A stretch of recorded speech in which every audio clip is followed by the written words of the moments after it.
దానం గారు కొత్తగా ఇచ్చే వివరణ ఏంటి?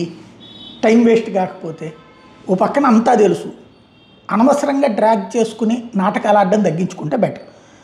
దానం కడియం శ్రీహరి అక్కడ సుప్రీంకోర్టు, అదేదో రేవంత్ సొంత ఇల్లు కాదు, లేకపోతే కనుక స్పీకర్ గారి ఇష్టం వచ్చినట్టు చేయడానికి కూడా లేదు. ఇంకా సమయం అడిగేది ఏంటి? ఎప్పుడో సమయం ఇంకా చెప్పడానికి ఏముందని?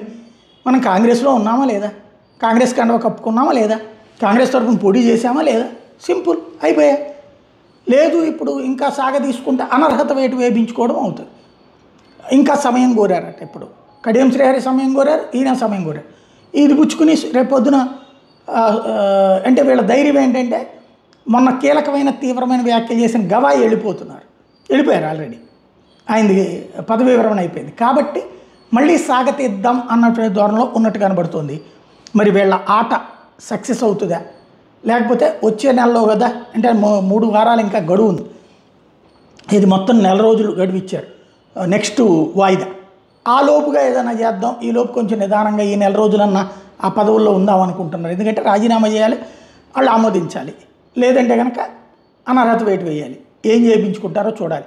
కాకపోతే ఆ సాగతీత కొంచెం విచిత్రంగా ఉంది.